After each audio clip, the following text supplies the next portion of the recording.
e que seja sintético nas questões, sem prejuízo da sua importância e profundidade, para depois, no final, termos aqui os comentários a partir da mesa. Vereador Fernando Costa. Muito boa tarde à mesa, boa tarde a todo o auditório.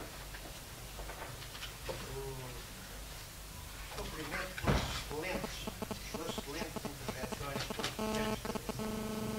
Mas naturalmente que me vou referir à intervenção brilhante do meu amigo e do grande autarca que foi o Dr. Fernando Seara. Ainda é.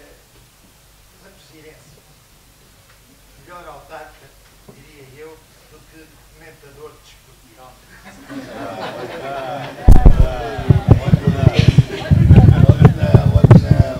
O Dr. Seara disse que veio aqui para fazer por uma provocação do Dr. Bernardino, ou que era de esperar. E eu deixei já a minha pequenina provocação. Eu queria dizer ao Dr. Seara, que fez uma excelente intervenção, e estou de acordo com os princípios, e é esse o ponto, quando disse que trabalhou com autarcas comunistas em Sintra e que aprendeu muito com eles.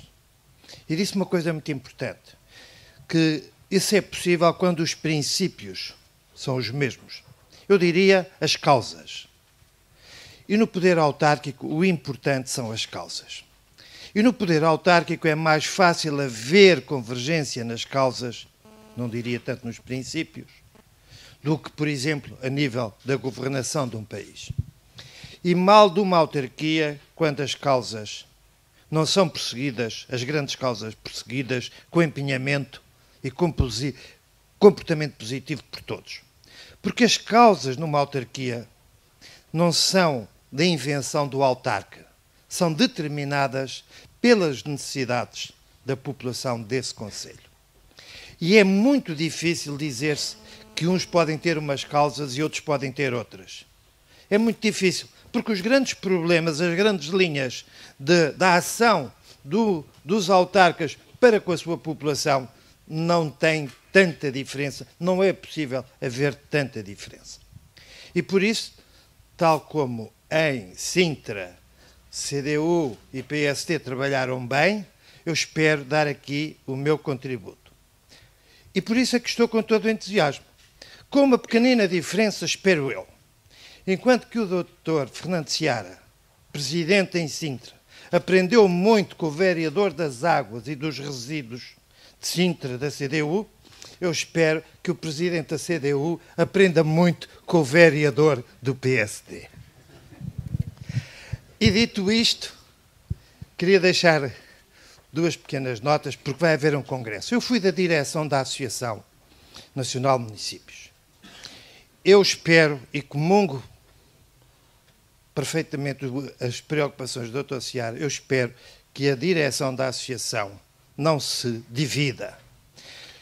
Durante muitos anos foi sempre possível pôr as divergências partidárias pontuais de lado para que o poder autárquico se apresentasse perante o poder central, unido, forte.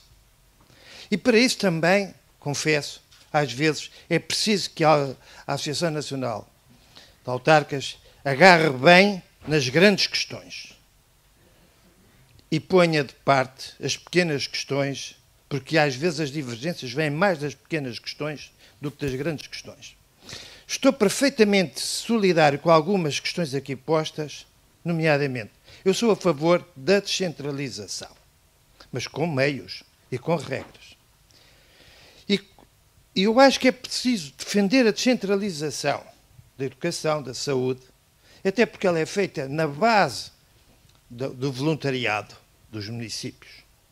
Mas é também importante, e espero que o Sr. Presidente da Associação diga claramente ao Governo, não faz sentido estar a fazer a descentralização em áreas que são, por tradição do Governo, dos Ministérios, e ao mesmo tempo, e contra a vontade dos municípios, o Governo esteja a tirar aos municípios aquelas áreas, as atribuições que foram de há séculos dos municípios, como é o caso da água e dos lixos. Há aqui uma profunda contradição. Descentraliza-se naquilo que é do governo e que até se justifica pela universalidade e pela territorialidade ser do governo. Mas depois pretende-se retirar. E, meus amigos da associação, ponham-se todos de acordo sobre os lixos e sobre as águas. E aqueles municípios que têm interesses particulares e que às vezes olham mais para o seu umbigo do que para as grandes questões, de facto, têm que ser solidários uns com os outros, porque senão a associação não leva a carta à Garcia. Dito isto, termino, mas também com mais uma nota. Também é bom que os municípios e os autarcas prestigiem os seus cargos e as suas funções. O seu presidente da associação disse: os municípios têm reduzido as dívidas. É verdade. Mas convenhamos que isso é mais obra da lei dos compromissos do que da vontade dos autarcas. Não for a lei dos compromissos, e em vez de termos hoje 50 municípios em pré-falência, como sabe, ou 47, teríamos 70, 80, 90. O Sr. Presidente da área metropolitana falou-se das chefias. Não faz sentido, na minha opinião, um município, não cito, com 50 mil habitantes, ter 49 chefias e um município com 50 mil habitantes ter 4 chefias. Ou um tem muito poucas chefias, e esse município até funcionava bem e continua a funcionar, e até tem dinheiro e não tem dívidas e funcionava com 4 chefias. Porque quando as chefias às vezes são muitas, atropelam-se umas às outras e a rentabilidade e a celeridade dos processos não andam. O município com 50 mil habitantes, quase com 50 chefias, pessoalmente penso que aquilo deve-se atropelar. Se calhar nem se conheciam os 50 chefes uns aos outros. Nós, municípios, temos que ter a noção clara que os dinheiros do município não são nossos, são das pessoas que pagam em IMI e que pagam tantas outras taxas. E por falar de taxas, para terminar. Exato. Sr. Presidente da Associação, no Congresso de Santarém havia uma proposta para criar 3 taxas. Turística, do ambiente, de proteção civil. Foi rejeitado. Eu espero que este Congresso diga claramente aos municípios que os portugueses já pagam taxas a mais. E que não deve haver mais taxas. E muito menos taxas a que não corresponde uma prestação concreta do município. É um erro, na minha opinião. A taxa de proteção civil em Lisboa é um segundo IMI. Claramente. Porque não há uma relação direta entre a taxa e o serviço concreto. As pessoas, ao pagar o IMI, já pagam a proteção civil. Não faz sentido que o aeroporto de Lisboa, os turistas paguem uma taxa quando chegam a Lisboa e vão para Fátima, ou vão para Loures, ou vão para Sintra. Porquê é que há de ser Lisboa a ficar com essa taxa? Se os autarcas derem uma prova de seriedade forte e que se limitem uns aos outros, porque não é só Lisboa que quer a taxa de proteção civil, também Portimão, também Aveiro, os portugueses sentem que as autarquias muitas vezes comungam da aleivosia dos governantes de cobrarem taxas a mais. E quando nós autarcas nos pusermos nesse papel, as populações verão na nossa atitude muito mais legitimidade e dar-nos muito mais crédito. Muito obrigado. Peço desculpa ter sido longo. Agora, Dr. Pedro Cabeças, faz favor. Boa tarde. Começo por cumprimentar o Sr. Presidente da Câmara, Bernardino Soares, o Sr. Ex-Presidente Fernando Seara, Manuel Machado e Humberto do Barreiro. E a Sra. Presidente da Assembleia Municipal. Com os Presidentes da Junta de Freguesia, mais perto, isto para cantar não serve, de facto. E começo com este cumprimento à Sra. Presidente da Assembleia Municipal, porque esperei por este momento 26 anos, com o sacrifício de um bigode, um aumento de 20 quilos que é ali para o professor Seara, que foi meu professor de Direito Internacional Público. Portanto, 26 anos depois, 20 quilos depois da minha parte, um bigode sacrificado da parte dele, tenho que o corrigir. Estava à espera deste momento. Que foi exatamente na sua intervenção esqueceu, quando fez os cumprimentos à Assembleia Municipal. Obviamente que eu defendo esse órgão, porque pertencendo a ele não deixo de o defender, e portanto acho que é um órgão que tem que ser visto de uma outra maneira, numa colaboração.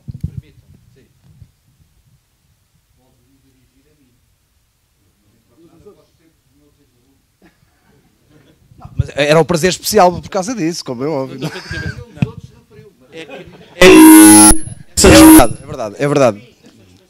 Não, mas os outros não foram meus professores e não me deram notas, portanto a vingança era consigo, como é óbvio. Não, por acaso não tenho motivos. Portanto, mas era só por causa disso, era uma pequena brincadeira. Mas foi, de facto, ninguém falou na Assembleia, e isto é importante. Porquê? Porque eu acho que a Assembleia tem um papel fundamental no desenvolvimento do poder local em termos de futuro. E tem um poder fundamental porque, se calhar, hoje, como existe, quando se dá à Assembleia Municipal mais poderes de fiscalização do que de participação, provavelmente a Assembleia Municipal tem menos capacidades de fiscalização, porque não tem meios próprios para fiscalizar como deve ser a função da Câmara, tem mais um poder interventivo de construção, de criar projetos, de propor projetos, de desenvolver projetos a própria Assembleia. E se calhar esse poder, esse reforço, que eu acho que os senhores Presidentes de Câmara se esquecem sempre. Lembro perfeitamente, no anterior mandato, o anterior Presidente da Câmara de Loures, que também muitas vezes esquecia da Assembleia Municipal, felizmente desta vez veio para o nosso lado e, portanto, agora já tem a consciência do que é a Assembleia Municipal. Portanto, é preciso ter esta consciência para todos e todos terem a consciência de que a Assembleia Municipal pode ser fundamental no desenvolvimento de um concelho, porque deve ser um parceiro a ouvir mais, deve ser um parceiro para ouvir também as pessoas e ser corrente. É isso que serve, é para isso que serve, ser representante, construir, trabalhar pela positiva, obviamente aprendendo com todos. Não tem que haver aqui um fundamentalismo partidário, não é esse o objetivo. Acho que a nossa Assembleia tem dado vários exemplos disso e, portanto, aí também cumprimento a senhora Presidente nesta altura por causa disso. Também tem conseguido cumprir mais ou menos, também não é assim tantos elogios, mais ou menos essa postura, mas o que é certo é que de facto devemos se calhar ter mais, às vezes não é só poder na parte da lei, é a própria autarquia e o próprio Executivo dar mais importância aos eleitos na Assembleia Municipal e pedir mais deles. E se nós todos estivermos mais envolvidos na construção de facto de um concelho melhor, todos temos a ganhar. E, portanto, acho que aqui há uma inversão que tem que ser feita em relação à Assembleia Municipal, que é dar-lhe mais competências nesta área do que propriamente na fiscalização, porque quem está na Assembleia Municipal tem outras funções, tem outros trabalhos, não tem poderes, não tem técnicos para exercer uma das funções, que é a fiscalização, corretamente. Não tem, não vai ter. Portanto, temos se calhar a inverter isto de uma outra forma, porque senão somos todos apenas um símbolo que nos levantamos, falamos um bocadinho e vamos para casa e fingimos que fiscalizamos, fingimos que participamos. Portanto, esta é uma ideia e um desafio que deixo para os próximos 10 anos, que é isto que nós pretendemos com este início de Congresso, é projetar Loures daqui nos próximos 10 anos, que a Assembleia Municipal seja um parceiro efetivo nesse desenvolvimento.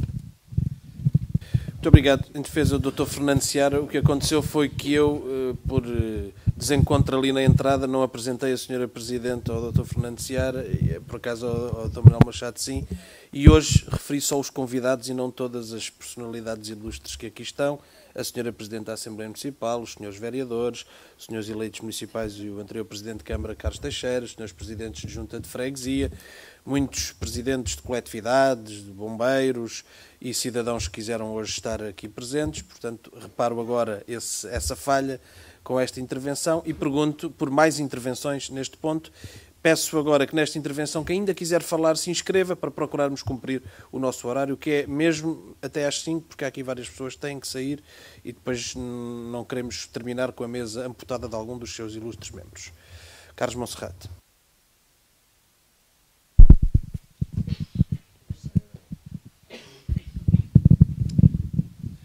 Boa tarde a todos. peço desculpa por não cumprimentar ninguém, que é para não falhar, eu não quero falhar.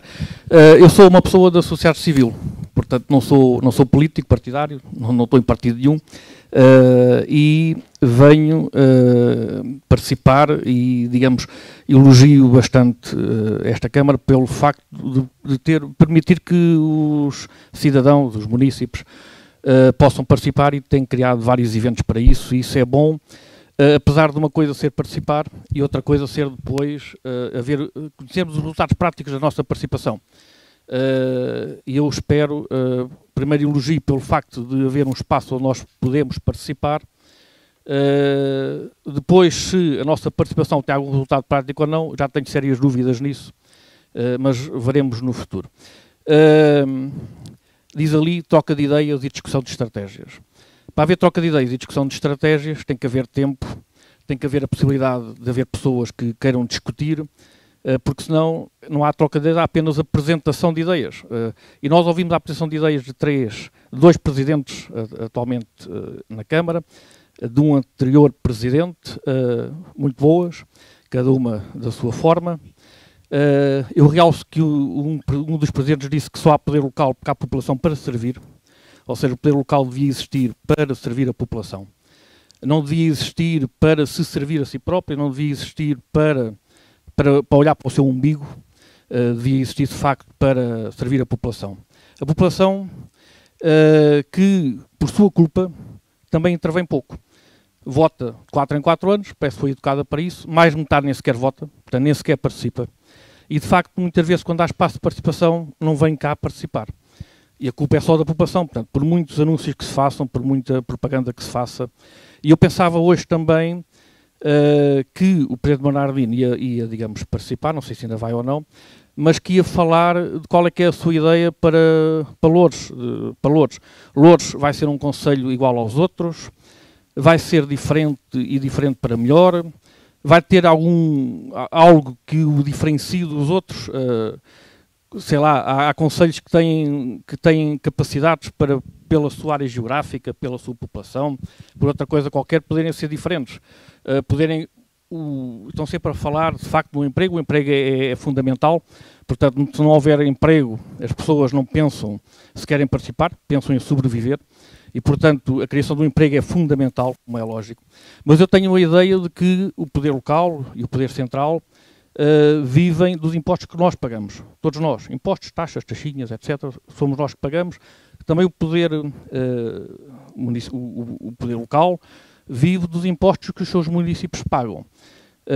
Quer que paguem ao governo central, que depois transfere para o município, quer os que pagam diretamente ao município. E, portanto, nós, os cidadãos, o que queremos é ver os nossos problemas resolvidos. Portanto, e de facto, o que acontece é que votamos de 4 em 4 anos, está lá um partido, faz os seus projetos, raramente ouve a população também se diga que raramente vota em consciência. Portanto, a maior parte das pessoas votam como se fossem do Benfica, do Porto ou do Sporting, votam pela camisola, pela cor da camisola, não leem rigorosamente nada, não têm consciência crítica e, portanto, votam pela cor da camisola. E depois, de 4 em 4 anos, vão lá validar ou não o que se fez entretanto. E os municípios, ao contrário do que aqui se disse, não são sempre os bons da questão. O mau não é sempre o governo e nós não somos os maus ou não somos os bons porque não nos deixam ser bons. Os municípios também são maus. São maus na forma como empregam os seus orçamentos, como os utilizam, como fazem com eles. E isso é fácil de ver e é por isso também que periodicamente mudam quem lá está à frente dos seus destinos. Eu julgo que parte da responsabilidade dos municípios é suportar aquilo que não dá lucro.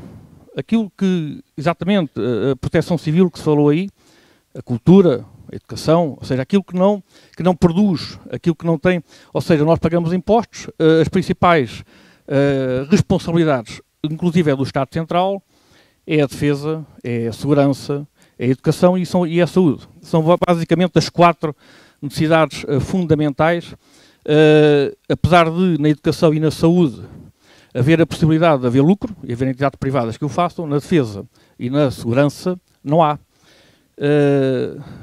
O professor Fernando Seara falou ali que a quarta preocupação era a segurança. E falou que eliminou Sintra e que isso deu precisamente uma sensação maior de segurança. Eu acho que segurança também é proteção civil e gostava de saber qual é que era a visão dos presidentes para a área da segurança das suas populações, dos seus municípios. É da responsabilidade do Governo Central e o Governo Central é que deve financiar os bombeiros, estamos a falar dos bombeiros da proteção civil, porque a segurança das forças e serviços de segurança, PSP, GNR e outras, já é do Estado Central, por natureza. Agora, na área da proteção civil, como se diz em inglês, na área da safety, é, de facto, algo assim que ninguém se quer responsabilizar. E eu ontem, por acaso, num almoço de bombeiros, na qual o Presidente Bernardino também esteve, da área metropolitana de Lisboa, fiquei numa mesa onde uns bombeiros do lado de lá do Tejo, me disseram que o seu município, que só tem um corpo de bombeiros, subsidia aquele corpo de bombeiros com 35 mil euros anuais. 35 mil euros anuais. Portanto, com 35 mil euros anuais, os bombeiros louros não sobreviviam 15 dias. Só para termos uma noção. Portanto, aquela população daquele município, possivelmente, tem uma segurança nessa área, da segurança do socorro, do combate a incêndios, de tudo, apenas dependente do voluntariado. Nem sequer tem profissionais, portanto, é apenas dependente do voluntariado. Se houver há, se não houver não há, as pessoas morrem, as casas ardem, as indústrias destroem-se. Portanto, gostava de saber também qual é que é para o futuro, para este tal futuro daqui a 10 anos, que se já há ou não há ideias apresentadas pela Câmara para o que é que Lourdes, o que é que imaginam Lourdes? Lourdes vai ser diferente em quê? Vai ser mais inclusiva, menos inclusiva? Vai ter mais capacidade de mobilidade para as pessoas que são deficientes? Vai ter menos? A Câmara vai ser facilitadora ou vai ser complicadora? Facilitadora no sentido de muitas vezes ter que ter gabinetes de apoio, falava-se aí dos CRENs e disso tudo. Os municípios têm acesso, mas as entidades, as coletividades não têm, a não ser que alguém facilite, que alguém crie condições para que isso aconteça. A Câmara de Lourdes vai ser uma facilitadora ou vai ser uma complicadora? Porque há muitos municípios que só complicam. Complicam a vida dos cidadãos, não facilitam. Esse paradigma vai ser alterado, vai mudar. E mais questões, depois se houver mais alguma oportunidade, se acabar mesmo às 5, não é possível. Obrigado. Muito obrigado. Não há mais intervenções. Tinha pedido durante a intervenção. Peço agora bastante rapidez, porque senão não vamos ter tempo para acabar com todos os nossos convidados. Há mais 2 intervenções. O Sr. Presidente só olhava para ali e nunca olhou para aqui. Peço desculpa. Tenho dificuldade em olhar para a direita. Antes assim do que lá estar. Sr. Presidente, eu é só para dizer que me sinto muito feliz por estar aqui, porque não devo estar, pela força da idade, não devo estar daqui por 10 anos, mas estive nas jornadas de reflexão de há 20 anos. Participei muito nas jornadas de reflexão de há 20 anos, portanto sinto-me feliz por estar a participar também nestas. O que eu queria perguntar era o seguinte, portanto, o Sr. Presidente da Associação Nacional de Municípios leu aqui um conjunto de números que eu creio que li uma vez nos jornais. Isto aparece muito pouco nos jornais e era muito importante que isso aparecesse na comunicação social. Não sei se o monopólio da comunicação social está só no Governo, a Associação Nacional de Municípios não tem força para fazer chegar as notícias, porque isso era importante as populações tomarem conhecimento desses números, porque mostra que os autarcas são capazes de fazer render o dinheiro.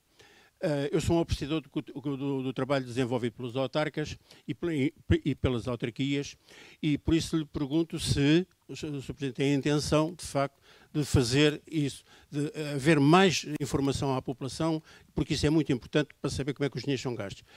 E como é que se explica que tão bom trabalho desenvolvido pelos autarcas, é raríssimo vermos um ex-autarca ir para o Governo.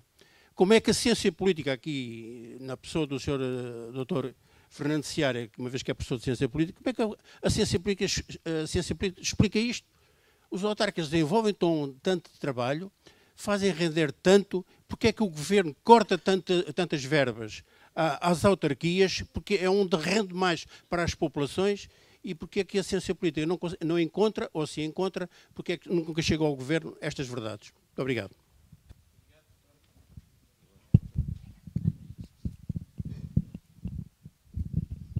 Ora, muito boa tarde, José Carneiro, dirigente associativo e outras coisas que lhe chamam. Permita, Sr. Presidente, que faça um cumprimento especial ali ao Presidente da Câmara Municipal de Barreiro, onde eu tenho os meus mais recentes e mais queridos familiares a permanecer e a estudar naquela muito nobre cidade de Barreiro. Ao Sr. Manuel Machado, por ser o Presidente do meu distrito de natalidade, uma terra que eu gosto muito, Coimbra, e que se tem empenhado muito também no poder autárquico e na defesa das pessoas. Ao Sr. Presidente da Câmara, por ser o meu Presidente da Câmara, que é onde eu já resido há 46 anos, e ao Sr. ex-Presidente de Sintra, um homem de paixões clubísticas que também tenho afinidade com ele, do Sporting, um cumprimento também especial. Aqui a minha questão é muito rápida. E não sei se há mais alguém, provavelmente estaria mais. Uma questão muito rápida. É o que é cada um das personalidades que hoje temos aqui pensa neste atropelo, neste flagelo, nesta monstruosidade que foi a agregação de freguesias. Eu resido numa freguesia com 36 ou 37 mil habitantes, com inúmeros bairros sociais, com mais de meia centena de bairros ilegais, que é circundadas com estradas militares e taludes e costeiros, que outrora estavam ocupados com habitação precária, precaríssima. Hoje tem lá menos, mas ainda existe este flagelo. E o que está plasmado em lei e que foi acordado, que a saga ainda vai continuar no próximo mandato, porque vão agregar concelhos. Ora, eu sou natural do Concelho de Góis, um pequeníssimo concelho no seu distrito, Sr. Presidente, que tem uma área de quilómetro quadrado enormíssima, mas já não tem pessoas. E o problema é este. Sempre que se acabam os serviços públicos, as poucas pessoas mudam de sítio. Os municípios hoje têm o problema que as escolas estavam cheias há 10 anos, hoje provavelmente já não estão. Na freguesia da Apelação acontece que tem lá um bom equipamento e provavelmente dentro de anos vai-se encarar a possibilidade de fechar porque não há jovens para aquele equipamento. Os cemitérios vão alargando, mas qualquer dia também já não vale a pena pensar em cemitérios, porque as pessoas estão a optar pela cremação e eu acho que fazem muito bem. Portanto, se preocupamos-nos com esse aspecto, eu acho que esta política vista há 10 anos é de vital importância. Não sabemos quem é que cá está, mas sabemos que os problemas vão continuar. E, por conseguinte, a questão que eu coloquei da agregação, o que é que cada uma destas personalidades pensa quando se fazem atrocidades. Lá que se tenham feito, juntar 12 juntas de freguesia em Lisboa, onde só havia blocos habitacionais sem pessoas, eu até aceito essa cabeça pensante que entendeu juntar 12 juntas ou 15 juntas, até aceito perfeitamente. Agora, alargar isto ao Concelho de Loures, de uma forma que eu acho que é desastrosa e cujas pessoas que foram eleitas são escravos, porque um eleito a tempo inteiro para correr 7 postos de atendimento, para socorrer 6 ou 7 bairros sociais, para percorrer uma área enormíssima, com problemas todos os dias, sem rede viária capaz, enfim, com problemas enormes, eu gostava de ouvir a opinião. E se vamos partir, ou se vão partir para a agregação de concelhos, o que é que nos vão agregar mais? Já começaram nas escolas, já começaram nas esquadras, já começaram nos hospitais, agora foram para as juntas de freguesia, agora vão para os concelhos, agora provavelmente vão para os cemitérios e provavelmente não sei o que é que farão mais. Se forem prisões, talvez. Muito obrigado. Muito obrigado. Eu vou dar aqui a palavra a mais 2 pessoas que prometeram ser uma questão telegráfica, depois vamos ter só 5 minutos para cada um dos intervenientes para falar. Primeiro aqui à frente, jornalista do Notícias de Loures. Só para aqui para os nossos convidados saberem que é um jornalista, que é uma questão importante. Boa tarde a todos. Venho de encontro ao que foi dito pelo meu antecessor. A pergunta que eu faço é a seguinte. Tendo noção que as pessoas precisam de alguém com quem se identifiquem e tenham proximidade, neste caso na política, e neste caso as freguesias são quem o faz mais diretamente, porque são as mais próximas que estão, e com quem elas mais se identificam e quem mais conhecem, a minha questão é a seguinte: faz sentido ou não, ou fez sentido ou não, a reforma autárquica que foi feita anteriormente? Isto é um dos pontos. Outro dos pontos que eu ponho é, e aproveitando as palavras do vereador Fernando Costa, quando há 50 chefias para 50 mil pessoas, a pergunta que eu ponho é: faz sentido haver tantas escadinhas até chegar a um poder mais alto, e isso facilita ou dificulta a execução das coisas? Pergunto aos presidentes que já estavam em funções, neste caso o Presidente da Câmara de Loures ainda não estava, pergunto se tem sido mais fácil lidar com menos freguesias ou se tem sido mais difícil. É essa a questão que gostava de deixar. Mário Saramago. Muito boa tarde. Mário Saramago, da Associação Empresarial do Comércio e Serviços do Concelho de Loures e Odivelas. Para já quero agradecer ao Sr. Presidente ter disponibilizado estes minutos. Também percebi que estava a olhar para a esquerda e era mais fácil. De qualquer forma, era só também agradecer à mesa que está presente, que é uma mesa de eleição, e Loures merece esta eleição. E eu só ia levantar aqui uma questão relativamente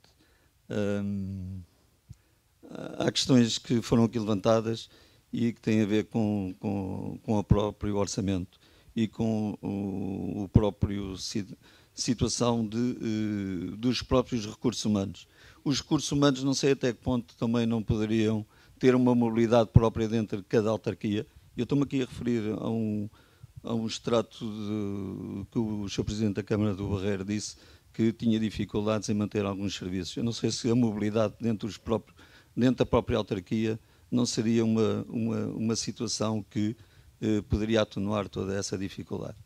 E agora, só para terminar, Sr. Presidente, eu também não sei até que ponto tive hesitante em fazer esta constatação, se a mesa tinha sido também convidada pela cor clubística, mas como agora percebi que o Dr. Seara era do Sporting, eu fiquei hesitante. Muito obrigado. Não ofendam os convidados. Vamos agora para as intervenções finais pela ordem inversa. Primeiro, Carlos Humberto. Muito obrigado. Antes do mais, esclarecer que eu sou do Luso do Barreiro. O meu clube é o Luso do Barreiro. Falando em coisas sérias agora.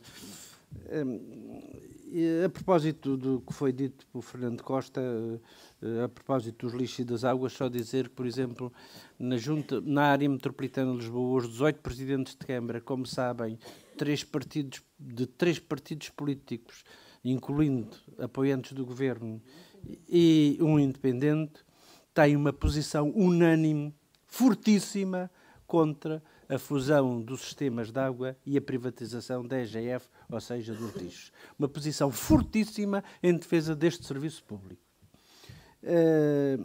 A propósito das FIAs, vários intervenientes, ou mais que um interveniente, falou nisso. Queria dizer a minha opinião pessoal. Eu acho que quem está próximo das coisas é que sabe como se gera. E não podemos aceitar, na minha opinião, repito, que seja o Governo a dizer: se eu no Barreiro tenho 3 FIAs ou tenho 50. Porque não vale a pena eleger-me. Portanto, o Governo que decida. Portanto, e decide tudo, e então faz como o Governo entenda. Eu acho que cada situação concreta exige uma resposta concreta. E, portanto, não sou capaz de afirmar que o que tem 4 FIAs está bem e o que tem 50 está mal. Não sou capaz, não conheço, sinceramente. Portanto, acho que cada realidade exige uma resposta concreta. Mais taxas, mais tarifas. A lei tem vindo a apertar o cerco relativamente a todas estas matérias. As taxas têm que pagar um serviço, tem que se justificar a forma de cálculo das taxas, o serviço tem que ser sustentável do ponto de vista financeiro. Isto são tudo regras que hoje têm vindo a ser impostas e que nos obrigam a cumprir. Eu, de qualquer forma, tenho uma ideia de que mais taxas não é possível. Admito que se possa, num caso ou outro, substituir taxas por umas por outras, admito, mas mais taxas é impossível. A gente já não aguenta mais. A gente todos, né? Cidadãos portugueses, não aguentamos mais.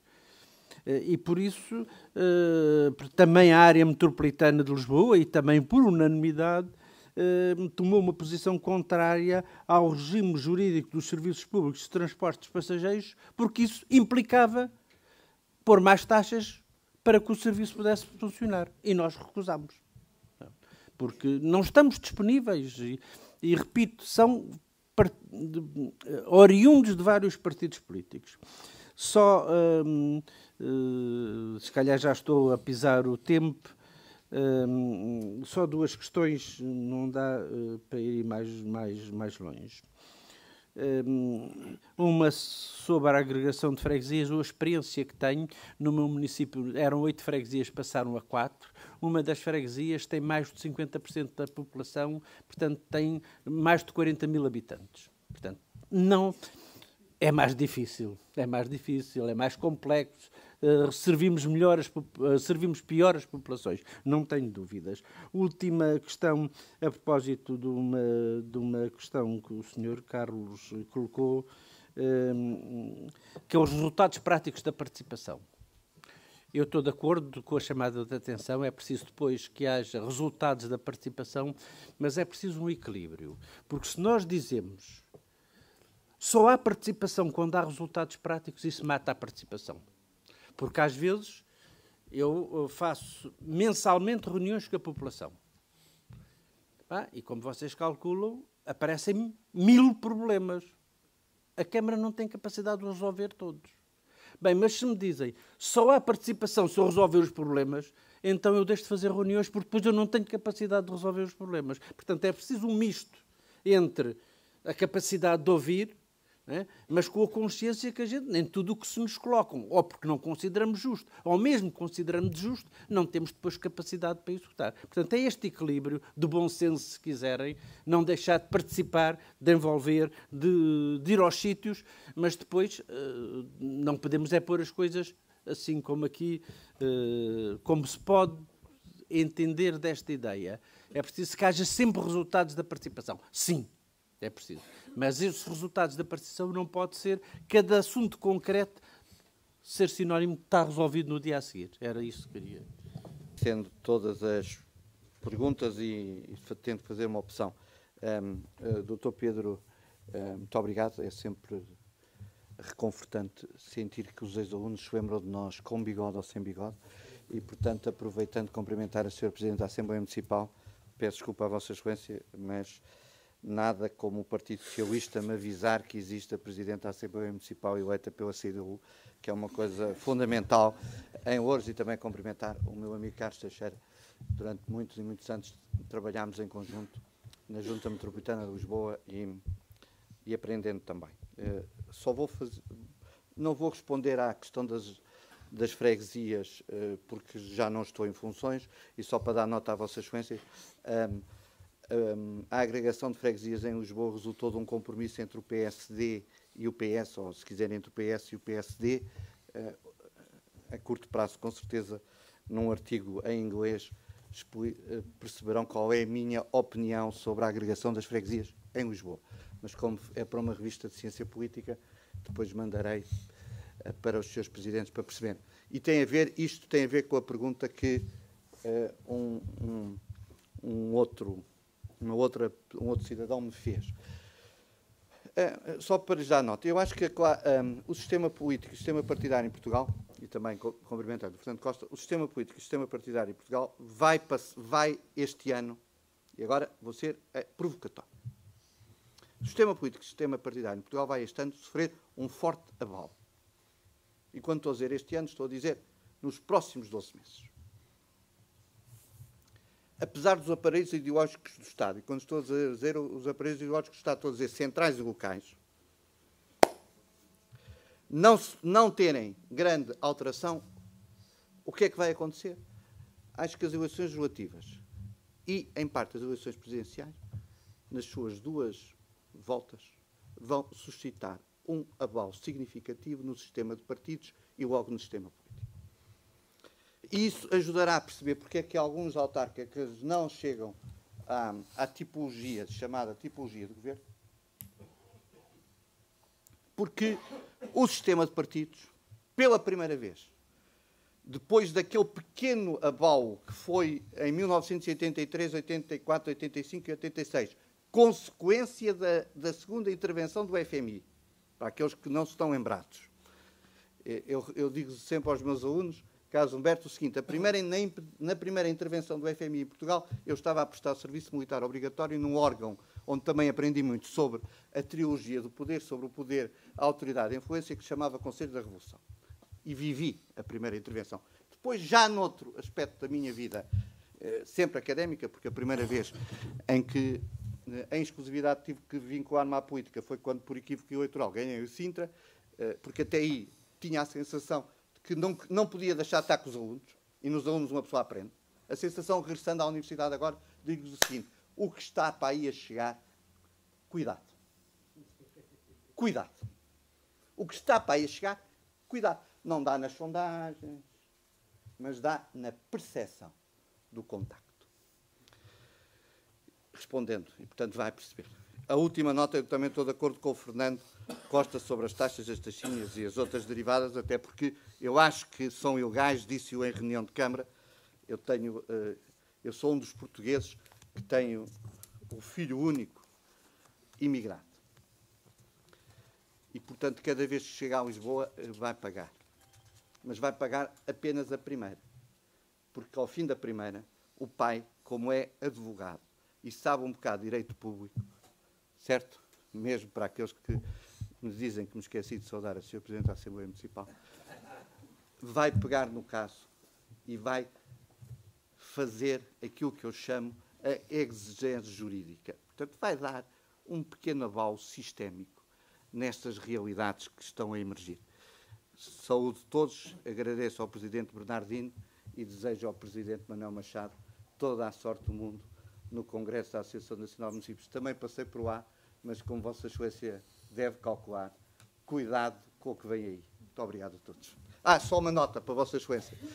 Acredito que à noite de segunda-feira gosto mais do Eduardo Barroso, mas o Fernando Seara é há muitos e muitos anos sócio, admirador, fã e apaixonado pelo Benfica. Muito obrigado.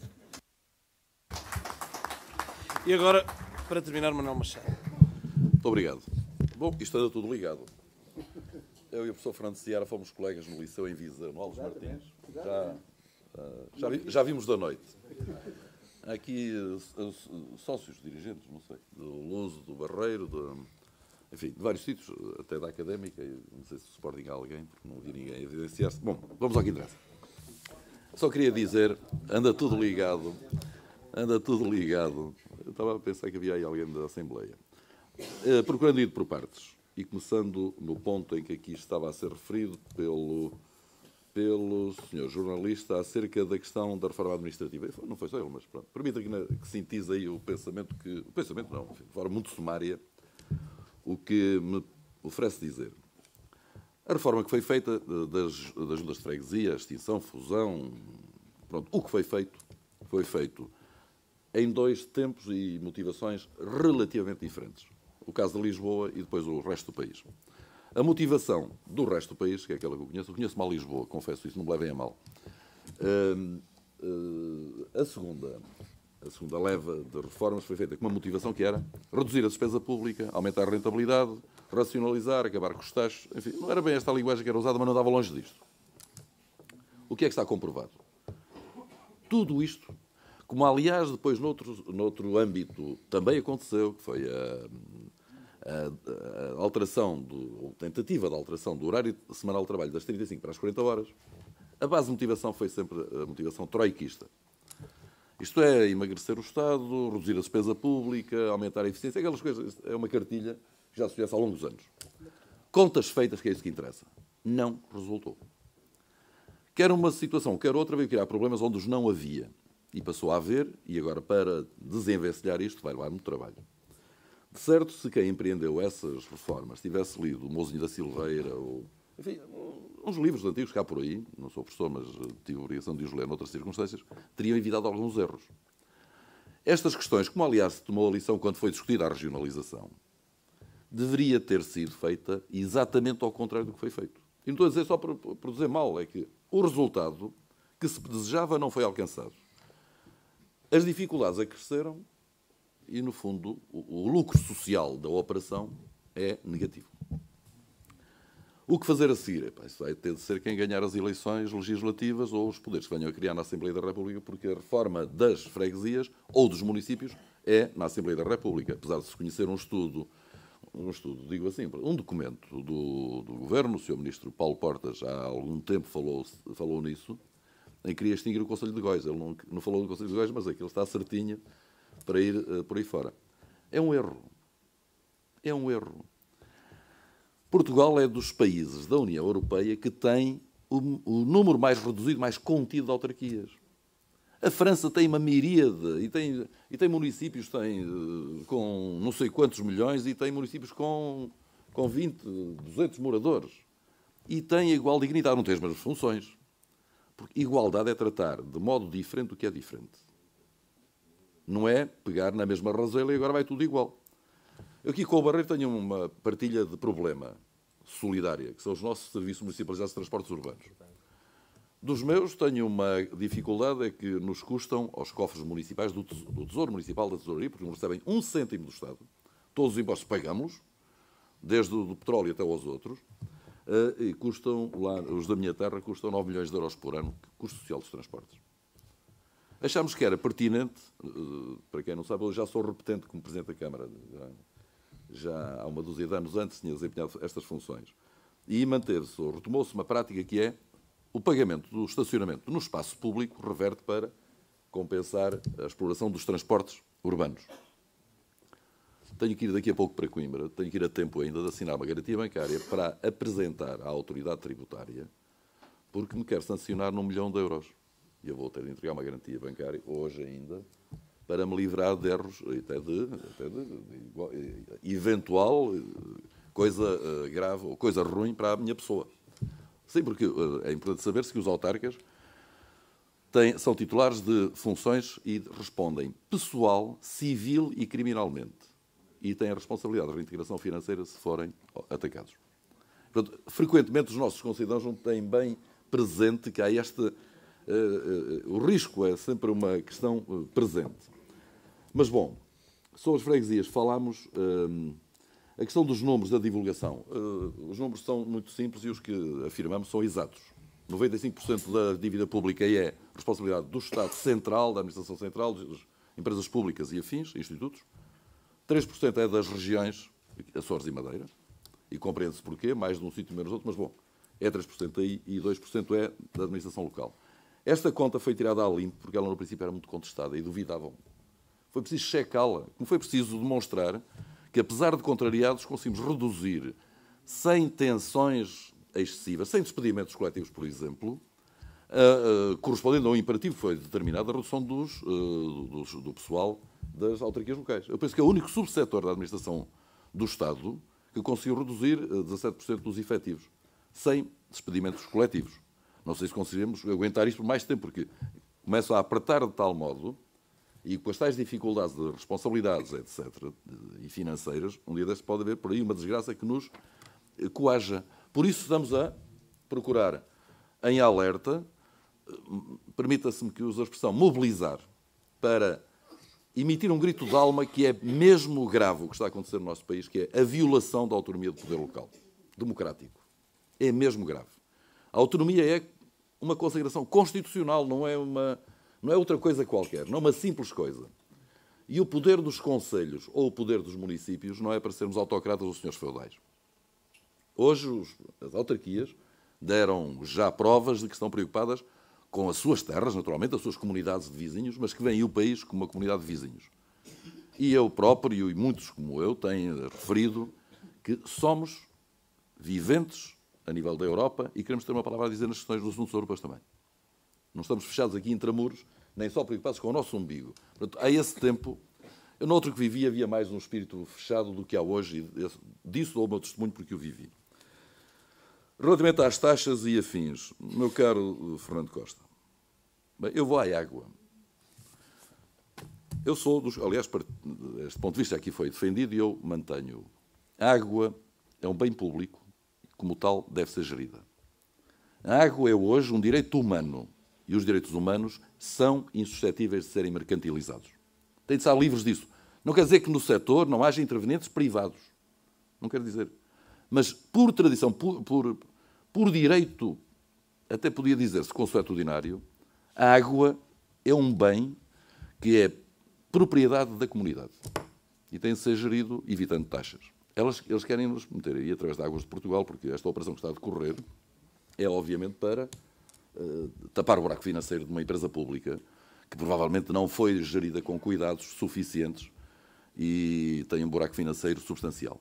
Só que esse buraco financeiro que estão a tentar é que seja tapado à custa do esbulho dos bens dos municípios. E isso é mau.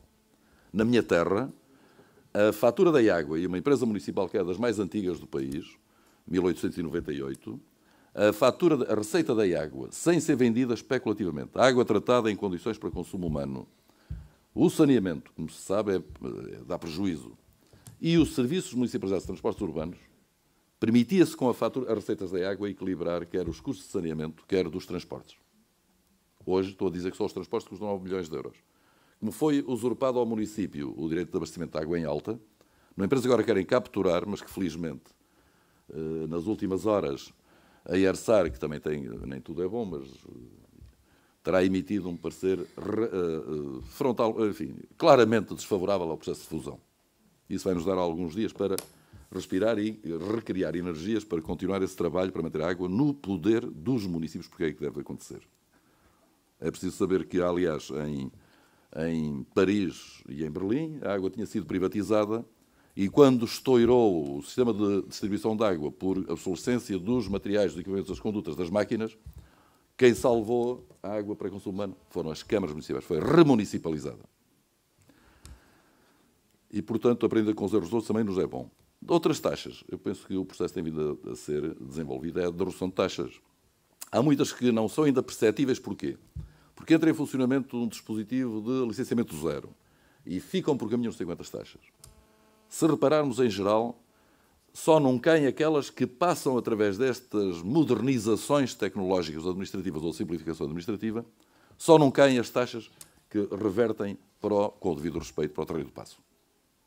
Só essas é que não caem. As outras, que são dos municípios, estão a ser varridas de forma sistemática que podem pôr-nos em situação difícil de um momento para o outro. A questão da proteção civil. Não quero fugir a ela, respeito o trabalho da proteção civil. Sou o presidente da proteção civil na minha terra. Temos companhias de bombeiros sapadores e companhias de bombeiros voluntários. Entendo que a discussão que está lançada pela Liga dos Bombeiros Portugueses que é uma falsa questão. Nós não podemos concordar, ceder no seguinte facto. Foi posta em cima da mesa, e há poucos dias andava a ser discutida, a captura de uma percentagem do Fundo de Equilíbrio Financeiro de cada município para financiar as associações humanitárias de bombeiros, as corporações de bombeiros. Bom, isto é inaceitável. As corporações de bombeiros merecem o apoio e são apoiadas em geral pelos municípios. Esses estados são apurados. Umas mais, outras menos, também em função das necessidades, da quantidade das necessidades. Conheço corporações de bombeiros que têm 300 pessoas, operacionais, conheço corporações de bombeiros que têm menos, muito menos, aliás. O que acontece é que não podemos aceitar que, mais pela questão da proteção civil, se queira cativar ou determinar o dinheiro que é, por lei, das câmaras, através do Fundo de Equilíbrio Financeiro, e depois fazer a distribuição ao Estado. Isso faço eu. E o meu município, e os órgãos do meu município, farão outros órgãos do município em função da orientação que entenderem adequada. Não pode ser, portanto, o ruído que aí está gerado um pouco à volta disso, é resultante de um equívoco, é que o dinheiro que é dos municípios, são os órgãos que decidem sobre a sua aplicação. Do mesmo modo que não compreendo nem posso aceitar ou concordar que um senhor governante ou senhora governante queira determinar quantos coveiros eu ponho a trabalhar na minha cidade, quantos cantoneiros, quantos engenheiros, quantos técnicos. Essa questão é da minha autonomia, porque é da minha responsabilidade. Quando temos profissionais a conduzir um autocarro com 90 pessoas a bordo, se ele não for um bom profissional, há um risco maior para as pessoas que são transportadas. Mas temos que ter meios para os motivar. Não temos. Não sei se acontece em outros sítios. Hoje, por salários que se consegue pagar, não há forma de conter ou cativar estas pessoas no nosso serviço. Sempre têm a oportunidade, vão para outros trabalhos, e, bom, é naturalmente porque a vida determina isso. Proteção civil é um problema que tem que ser encarado a outro nível, voltando à questão. As comunidades intermunicipais têm como atribuição legal intervenção na área da proteção civil. Quando começa um fogo, quando há um incêndio, quando há um acidente, não é pela área territorial do Conselho que eles lá vão. É a intervenção de conjugação de meios humanos e técnicos de dispositivo, ao nível das comunidades intermunicipais, seria uma solução para melhorar o apoio à proteção, no âmbito da proteção civil e dos bombeiros, que aliás ficaram mais órfãos a partir do momento em que foram extintos os governos civis. Senhor Presidente, eu penso que procurei de uma forma muito acelerada responder a tudo, ou melhor, responder a algumas das coisas. Queria assinalar o seguinte: cada terra é uma terra diferente. Na minha terra, aliás, dizem que cada terra tem seu uso e cada roca tem seu fuso. Apesar de dizer isto, eu penso que o nosso trabalho conjunto e conjugado melhora a comunidade de vizinhos que somos no todo nacional. E é este trabalho que temos vindo a fazer. Muito obrigado por convite para estar aqui e bom congresso para todos. E viva Louros!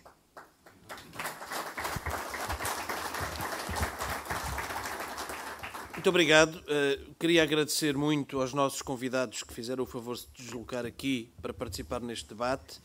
Acho que ele cumpriu os seus objetivos e penso que uma série de questões que temos vindo a discutir vão beneficiar das opiniões que aqui foram dadas. Não vou responder a algumas questões que foram colocadas sobre o futuro de Louros, porque é mesmo para isso que nós estamos a fazer esta iniciativa Louros em Congresso. É para, no final, tirarmos algumas linhas de orientação para o futuro, mas é cedo ainda para as determinarmos. Não queremos que elas estejam todas determinadas à partida. Julgo que a participação que se está a fazer com este Louros em Congresso e que a autarquia também promoveu no ano passado e durante este mandato tem sido, para nós, muito benéfica. Ajuda-nos a tomar melhores decisões. E esta iniciativa é também nesse sentido, para podermos ter melhores decisões, melhores orientações, porque não agrandando nunca a todos, com a participação de todos, com certeza que teremos uma perspectiva mais apurada daquilo que são as principais necessidades. Agradeço a todos e espero que continuem a participar nas nossas iniciativas do Louros em Congresso. Muito obrigado.